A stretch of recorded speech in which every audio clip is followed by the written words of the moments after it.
Hello everyone, welcome to my channel. कैसे हैं आप सब और आप सबकी स्टडी कैसी चल रही है? आई होप आप सबकी स्टडी बहुत अच्छी चल रही होगी फ्रेंड्स। और कल से परसों से वीडियो में एक कमेंट आ रहा है हिस्ट्री ऑफ इंग्लिश लिटरेचर को लेकर। तो friends, history of English literature का एक परफेक्ट कोई दायरा तो है नहीं कि हम क्या पढ़े कैसे पढ़े, लेकिन यूपी टीजीटी में 3 से 4 question history of English literature से पूछे जाते हैं, इसलिए ये इंपॉर्टेंट है और हमें ये जानना बहुत जरूरी है कि हमें इसमें क्या पढ़ना है।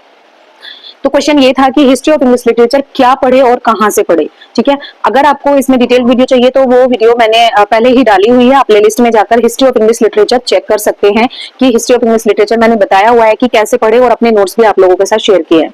लेकिन फिर भी अगर आपको वीडियो नहीं मिल रही है तो मैं फिर भी आप लोगों को कुछ इंपॉर्टेंट चीजें बिल्कुल शॉर्ट में बता देती हूँ कि क्या चीजें पढ़नी जरूरी है, जिनको पढ़कर केवल हम हिस्ट्री ऑफ इंग्लिश लिटरेचर को कवर कर सकते हैं और यूपी टीजीटी में आने वाले हर एक क्वेश्चन को कवर कर सकते हैं।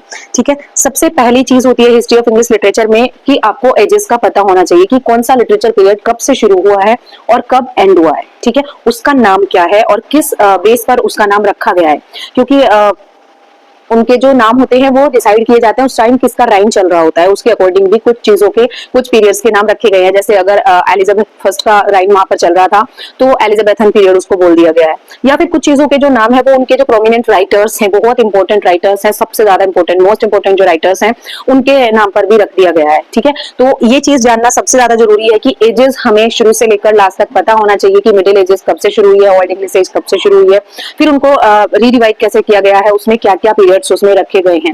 तो लिटरेरी पीरियड्स के हमें नाम पता होने चाहिए और उनका जो टाइम स्पैन है वो पता होना चाहिए कि लिटरेरी पीरियड जो है वो कब से शुरू होकर कब खत्म हो रहा है। सेकंड थिंग इज यस और नेम्स। ये हो गया कि नेम्स हमें पता होना चाहिए कि कौन से लिटरेचर पीरियड को किस नाम से जाना जाता है।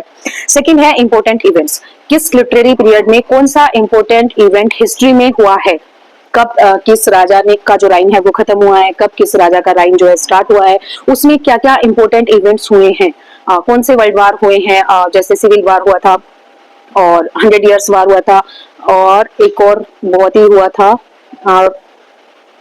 एक और था मुझे याद नहीं आ रहा है। बहुत सारे बस ऐसे ही इवेंट्स हैं जो वार से रिलेटेड है और फैक्ट से रिलेटेड है। कौन से इंपॉर्टेंट फैक्ट्स हैं, कौन से इंपॉर्टेंट रिफॉर्म बिल जो आए थे वो कब कब आए थे, कौन से आए थे। ठीक है, और तीसरी चीज है इंपॉर्टेंट मूवमेंट। जो इंपॉर्टेंट मूवमेंट है वो किस किस एज में हुए थे। मूवमेंट्स हम उसमें भी पढ़ते हैं, लिटरेरी टर्म्स में भी हम मूवमेंट्स पढ़ते हैं। ठीक है, तो यस जो मोमेंट्स है वो हम लिटरेरी टर्म्स में भी पढ़ते हैं, लेकिन कुछ मोमेंट्स हैं जो हमें यहाँ भी पढ़ने जरूरी हैं जिससे हमें रिलेट कर पाए कि कौन सी एज में कौन सा जो मोमेंट है वो हुआ था। नेक्स्ट है इंपॉर्टेंट टर्म्स पॉइंट। ये भी हम लिटरेरी टर्म्स में पढ़ते हैं, लेकिन अगर आप यहाँ भी कवर कर लेंगे तो अच्छा रहेगा। अदरवाइज लिटरेरी टर्म्स में हम पढ़ते ही हैं कि कौन सी टर्म किसने कॉइन की है, किस राइटर ने कौन सी टर्म्स दी हैं।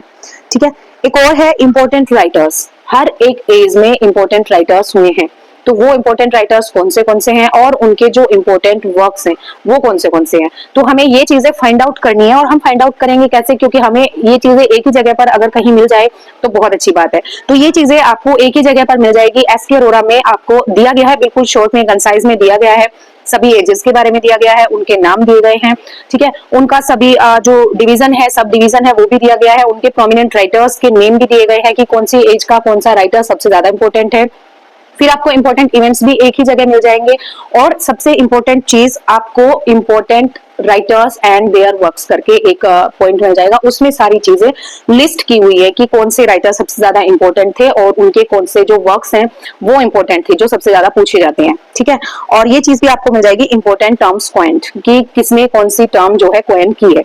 तो I think history of English literature में इससे ज्यादा पढ़ने की जरूरत नहीं है, इतना आप कवर कर लीजिए। वो जो इंपॉर्टेंट है वो सब चीजें आपकी कवर हो जाएंगी और क्वेश्चंस भी यहीं से पूछे जाते हैं। ठीक है, अब डिटेल स्टडी तो है नहीं, आपको रिटन में कुछ एग्जाम तो देना नहीं है कि आपको डिटेल में सारा कुछ पता होने की जरूरत है, लेकिन आपको इंपॉर्टेंट चीजें पता होनी चाहिए। तो ये 4 से 5 चीजें मैं एक बार फिर से रिपीट कर देती हूँ।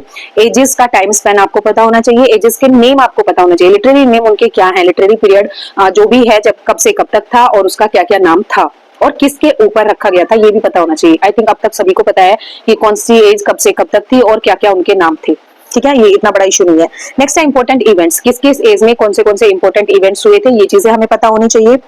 इंपॉर्टेंट मूवमेंट्स, किस एज में कौन सा इंपॉर्टेंट मूवमेंट हाँ, लिटरेरी ग्रुप्स भी इसी में आता है और वो लिटरेरी टर्म्स में भी आता है कि कौन से इंपॉर्टेंट लिटरेरी ग्रुप्स थे जिन्होंने कुछ मूवमेंट्स चलाए थे। ठीक है, तो वो आप वहां भी कर लेंगे, यहाँ भी कर लेंगे तो डबल हो जाएगा, ये और भी अच्छी बात है, आपका अच्छे से कवर हो जाएगा। तो लिटरेरी ग्रुप्स एंड मूवमेंट्स, जो कुछ राइटर्स 4 से 5 राइटर मिलकर कोई ग्रुप बना लेते थे, जैसे मेटाफिजिकल ग्रुप हो गया, पेराफेल्टिक ग्रुप हो गया, और ये बीट राइटर्स हो गया, ठीक है, ब्लैक माउंटेन राइटर्स हो गया, इस टाइप के जो ग्रुप्स होते थे उनका एक अलग ही मूवमेंट चलता था, उनका एक परफेक्ट कोई एक आइडिया रहता था जिसको वो फॉलो करते थे, एक कॉन्सेप्ट जिसको वो फॉलो करते थे। ठीक है, तो ये है इंपॉर्टेंट टर्म्स कॉइन, किस राइटर ने कौन सी टर्म को कॉइन किया है, और important books, important writers and their books.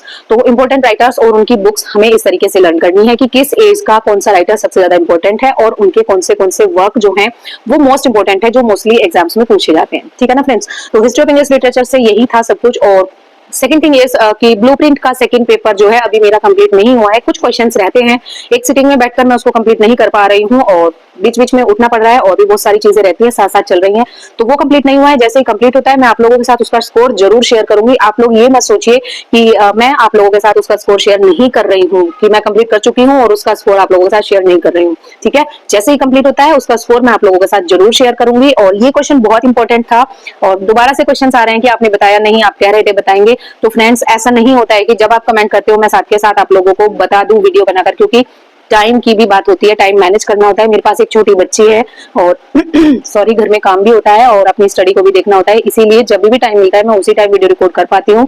तो अगर आपने वेट किया हो इस चीज का और अगर आपको लगा हो कि मैं नहीं बता रही हूँ तो सॉरी फ्रेंड्स। लेकिन जैसे ही मुझे टाइम मिला मैंने कमेंट पढ़ा कि फिर से कमेंट आ रहा है कि आपने बताया नहीं, तो मैंने सोचा कि पहले इसी को कंप्लीट करते हैं, आपके कमेंट्स का आंसर करते हैं।